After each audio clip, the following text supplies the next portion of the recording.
প্রায় 4 ঘন্টা হতে চলল লালবাজার রাস্তা অবরুদ্ধ, কারণ রাস্তায় বসে রয়েছেন আন্দোলনরত জুনিয়র চিকিৎসকরা।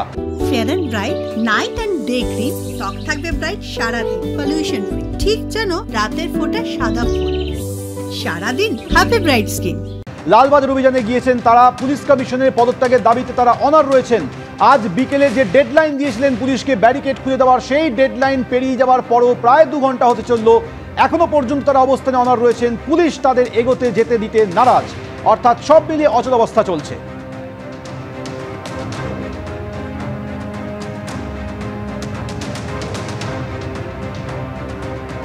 জুনিয়র চিকিৎসকেরা তারা কিন্তু তাদের নিজেদের দাবিতে অনড়। তারা বলছেন যে পুলিশ কমিশনারকে পদত্যাগ করতে হবে এবং প্রয়োজনে 24 ঘন্টা কেন 48 ঘন্টাও তারা এভাবেই রাস্তায় বসে থাকতে পারেন, অবস্থান চালিয়ে যেতে পারেন, কিন্তু তাদের যে দাবি সেই জায়গা থেকে তারা নড়বেন না। সরাসরি ছবি আপনাদের দেখাবো এবং এখন কি পরিস্থিতি সেটাও জানাবো। আমাদের প্রতিনিধিরা সরাসরি আমাদের সঙ্গে রয়েছেন, ঝিলম করঞ্জাই আমাদের সঙ্গে রয়েছেন। প্রথমেই ঝিলমের কাছে চলে আসবো। ঝিলম, এই মুহূর্তে চিকিৎসকেরা কি বলছেন?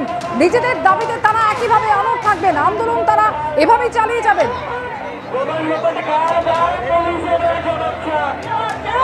তারা অনমনীয়, একদম অনড় তাদের যে অবস্থান সেই অবস্থান, এবং তারা যে এখানে দীর্ঘক্ষণ থাকবেন সেটা বোঝা যাবে। আমার সহকর্মী প্রবীরকে দেখাতে বলবো, ঠিক আমাদের সামনে এই যে এখানে যে রাজপথ, সেই রাজপথে তাদের যে দাবি সেটা সেখানে তারা স্বাক্ষরিত করে রাখছে। তাদের এখান থেকে তারা কেউ উঠবেই না, তারা থাকবে এখানে, সেই বিষয়টা এবং সেই লেখা তারা এখানে স্পষ্ট করে ফুটিয়ে তুলছেন। তাদের যে বক্তব্য যে তাদেরকে আরও এগিয়ে দিয়ে যেতে হবে, আরও এগোতে দিতে হবে এবং আরও এগিয়ে গিয়ে বেন্টিং স্ট্রিট অবধি গিয়ে তবে তারা সেই মিছিল থামাবে। কিন্তু পুলিশের পক্ষ থেকে যেটা বলা হচ্ছে যে তাদের আগে আলোচনা হয়েছিল যে এই জায়গাতেই মিছিল আটকানো হবে এবং মিছিল আটকে তারপরে এখান থেকে 20 জন প্রতিনিধি লালবাজারে যাবে। তোমাকে দেখতে বলবো, আমার সহকর্মী প্রবীর দেখাচ্ছে সামনে যে দৃশ্য, পুলিশের যারা কর্তা আধিকারিক তারা সেখানে বসে আছে এই ব্যারিকেডের অন্য প্রান্তে, তার পেছনে আরও একটা ব্যারিকেড রয়েছে। তারা এখানে দীর্ঘক্ষণ অপেক্ষা করতে হবে, এরকমই তাদের যে বডি ল্যাঙ্গুয়েজ তেমনটাই মনে হচ্ছে। আর অন্যদিকে যারা আন্দোলনরত চিকিৎসক তারা এখানে এই ব্যারিকেডের ওপরে একটা দেখতে পাচ্ছ প্রতীকী শিরদাঁড়া রেখেছে, প্রকৃতিকী শিরদাঁড়া, সেইটা নিয়ে তারা প্রতিবাদ জানাচ্ছেন, তারা বসে আছেন এবং সেইখানে তাদের সঙ্গে আমরা কথা বলবো তারা কি বলতে চাইছেন তাদের সঙ্গে। এখানে দেখা যাচ্ছে তাদের হাতের কাছে একটা পোস্টার রয়েছে, সেই পোস্টার নিয়ে তারা বসে আছে। প্রবীরকে বলবো নিচে দেখা, আপনারা এখানে কি বসে থাকবেন? অবস্থান কি থাকবো? ওনারা আমার টেস্ট নিচ্ছেন নাকি? বসে থাকবো, দেখি ওনারা আগে জিতবেন কি আমরা আগে জিতবো, চলুন হোক। আপনারা কি বলেছেন? আমরা বসে থাকবো, ওনারা বলেছেন কিছু আনসার দিচ্ছেন, আমরাও এখানে বসে থাকবো, দেখি কতক্ষণ আমাদের বসে রাখতে পারে।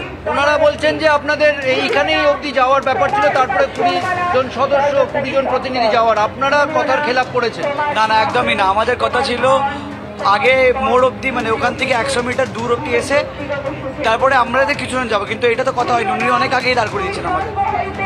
দুপক্ষ তাদের অবস্থানে অনড় এবং সেই অবস্থানে অনড় যে তারা দেখাচ্ছেন সেই বিষয় নিয়ে তাদের এই যে বিবাদ এবং বিবাদের জেরে তাদের অবস্থান, রাস্তা অবরোধ করে তারা বসে আছেন। এখানে ব্যারিকেডও আছে, ব্যারিকেডেও তারা বসে থাকবেন যতক্ষণ না পুলিশ তাদেরকে যেতে দেবে। এবং তোমাকে আবার দেখাবো এই যে প্রতীকী শিরদাঁড়া সেটা তারা রেখেছেন, এই শিরদাঁড়া এই ব্যারিকেডের ওপর রেখেছে। পুলিশের উদ্দেশ্যে তাদের বক্তব্য যে পুলিশের শিরদাঁড়া মিসিং এবং সেইটার জন্যেই তারা এই পুলিশের ব্যারিকেডের ওপরে এই প্রতীকী শিরদাঁড়া রেখে তারা প্রতিবাদ অবস্থান ধৈর্যের পরীক্ষা দিচ্ছেন বলে দাবি করছে। অর্থাৎ জুনিয়র চিকিৎসকেরা যেটা বলছেন যে যতদূর পর্যন্ত তাদের যাওয়ার কথা ছিল তার অনেক আগেই আটকে দেওয়া হয়েছে এবং এই মুহূর্তে রাস্তায় বসে রয়েছেন তারা। পুলিশকে দেওয়া যে সময়সীমা তাও ইতিমধ্যেই পেরিয়ে গিয়েছে।